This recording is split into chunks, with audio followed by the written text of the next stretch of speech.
नमस्कार दोस्तों। तो लीजिए, हम आ गए हैं the rhyme of the ancient mariner की हमारी इस लंबी यात्रा के बिल्कुल आखिरी पड़ाव पर। पिछले पार्ट्स में हमने देखा कि मैरिनर कैसे भयानक तूफानों, भूतिया जहाज़ों और अलौकिक ताकतों से गुजरा। अब वो आखिरकार अपने घर पहुंच चुका है। पर सवाल ये है, क्या उसका सफ़र सच में ख़त्म हो गया है? चलिए पार्ट 7 में इस कहानी को इसके अंजाम तक पहुंचाते हैं। इंग्लिश एजुकेशन हब में आप सभी का एक बार फिर बहुत बहुत स्वागत है। आज हम इस शानदार कविता के आखिरी और सबसे महत्वपूर्ण हिस्से का गहरा विश्लेषण करने वाले हैं।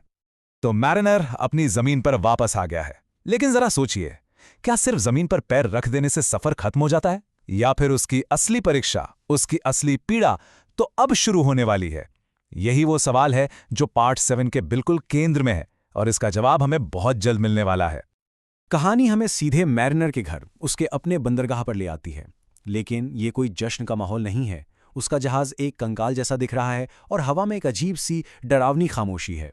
और इसी रहस्यमय माहौल में किनारे से एक छोटी सी नाव आती है, जिसमें सवार है कहानी का एक नया और बहुत ही जरूरी किरदार, the hermit of the wood.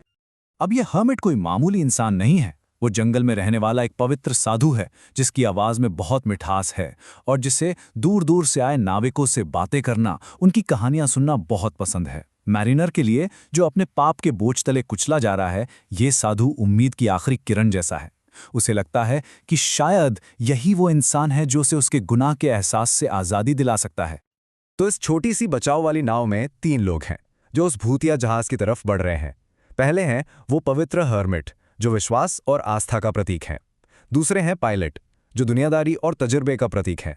और तीसरे हैं द पायलट्स बॉय, जो मासूमियत का प्रतीक हैं। और ये तीनों कुछ ही पलों में कुछ ऐसा देखने वाले हैं जो इनकी सोच से, इनकी समझ से बिल्कुल परे होगा। जैसे ही उनकी नाव पास पहुंचती है, जहाज का वो भयानक, फींडिश यानी शैतानी रूप देखकर तजुर्बेकार पायलट का दिल दहल जाता है। वो कांपती हुई आवाज में कहता है, हे भगवान, ये तो किसी शैतान की तरह दिख रहा है, मुझे डर लग रहा है। ये एक आम इंसान का रिएक्शन है, लेकिन हर्मिट, जिसका विश्वास अटूट है, वो उसे हिम्मत देता है। पुश ऑन, यानी आगे बढ़ते चलो, डरो मत। और हर्मिट के ये शब्द जैसे एक भविष्यवाणी साबित होते हैं। जैसे ही उनकी छोटी नाव उस बड़े से टूटे फूटे जहाज की परछाई में पहुंचती है, कहानी अपने सबसे हैरान करने वाले, सबसे सुपरनैचुरल मोड़ पर आ जाती है। अचानक पानी के नीचे से एक गड़गड़ाहट की आवाज आने लगती है। एक ऐसी आवाज जो हर पल और भी भयानक और तेज होती जा रही है। ये किसी तूफान का संकेत नहीं, ये कुछ बहुत ही अजीब होने का इशारा है।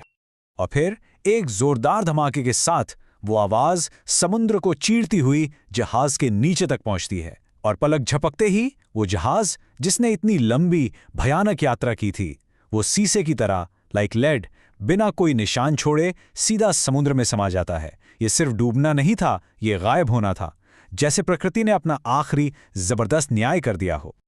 उस भयानक धमाके और भंवर के बीच में मैरिनर को लगता है जैसे वो मर गया है। लेकिन जब उसे होश आता है तो वो खुद को पायलट की नाव में पाता है। जहाज तो चला गया, लेकिन मैरिनर बच गया। ऐसा लगता है मानो कुदरत ने उसे सिर्फ इसलिए जिंदा रखा है ताकि वो अपनी कहानी दुनिया को सुना सके। मैरिनर जिंदा तो है, पर अब वो एक भूत जैसा लगता है। और उसे देखकर इन 3 लोगों के रिएक्शंस देखने लायक हैं। तजर्बेकार पायलट डर के मारे चीख कर बेहोश हो जाता है। पवित्र हर्मिट अपनी आंखें ऊपर उठाकर प्रार्थना करने लगता है, क्योंकि उसे लगता है कि ये ईश्वर का ही कोई रूप है। और वो मासूम लड़का, वो पागलों की तरह हंसने लगता है। ये तीनों रिएक्शंस हमें दिखाते हैं कि मैरिनर अब कोई साधारण इंसान नहीं रहा। वो प्राकृतिक और अलौकिक दुनिया के बीच की एक कड़ी बन चुका है। तो चलिए, मैरिनर जमीन पर पहुंच चुका है। समुद्र का सफर खत्म, लेकिन अब उसकी असली पीड़ा, उसके अंदर का तूफान और भी भयानक रूप लेने वाला है। अब उसे एक ऐसी मजबूरी का सामना करना पड़ेगा जो उसे किसी भी शारीरिक दर्द से ज्यादा तकलीफ देगी। जमीन पर पैर रखते ही मैरिनर की सारी हिम्मत जवाब दे जाती है। वो पवित्र हर्मिट के सामने गिड़गिड़ाता है, ओ श्रीव मी होली मैन, यानी हे पवित्र आत्मा, मेरे पापों को सुनो और मुझे मुक्त करो। वो अपनी आत्मा की शांति चाहता है।